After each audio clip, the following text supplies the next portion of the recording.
There's no feeling more intense than starting over.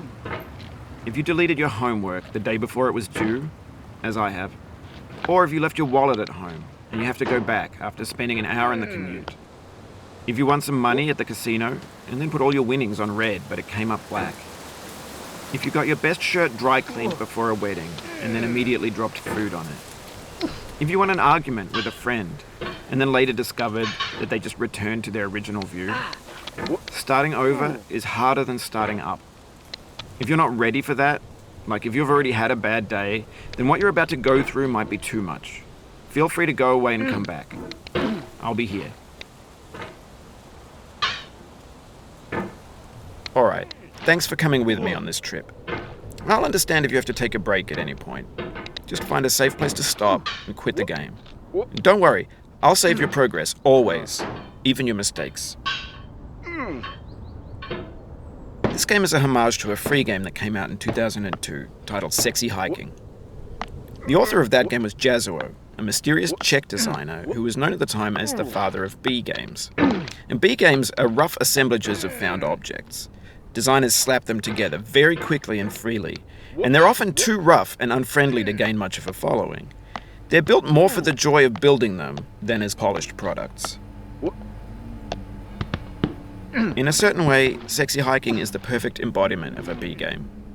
It's built almost entirely out of found and recycled parts, and it's one of the most unusual and unfriendly games of its time. In it, your task is simply to drag yourself up a mountain with a hammer. And that act of climbing, in the digital world or in real life, has certain essential properties that give the game its flavor. No amount of forward progress is guaranteed. Some cliffs are too sheer or too slippery. And the player is constantly, unremittingly in danger of falling and losing everything.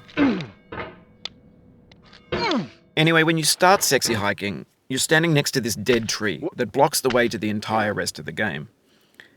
It might take you an hour to get over that tree, and a lot of people never got past it. You prod and you poke at it, exploring the limits of your reach and your strength, trying to find a way up and over. And there's a sense of truth in that lack of compromise. Most obstacles in video game worlds are fake. You can be completely confident in your ability to get through them once you have the correct method or the correct equipment or just by spending enough time. In that sense, every pixelated obstacle in Sexy Hiking is real.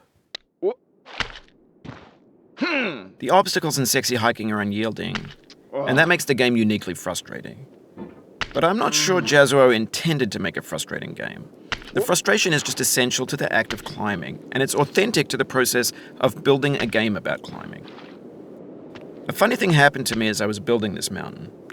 I'd have an idea for a new obstacle, and I'd build it, test it, and it would usually turn out to be unreasonably hard. But I couldn't bring myself to make it easier. It already felt like my inability to get past the new obstacle was my fault as a player rather than as a builder.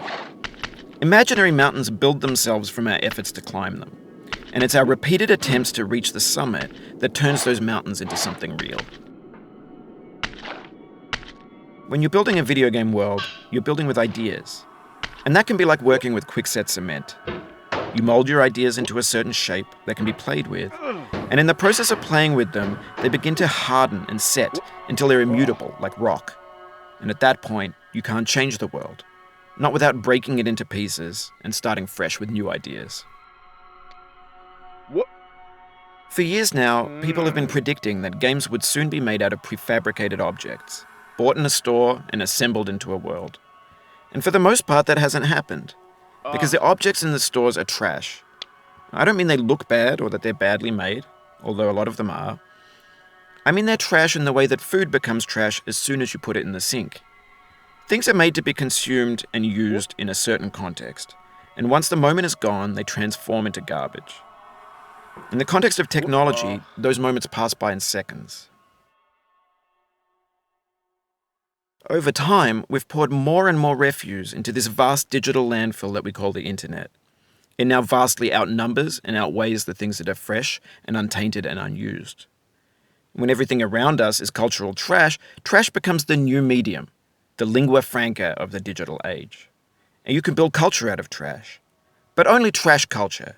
B games, B movies, What? B music, B philosophy.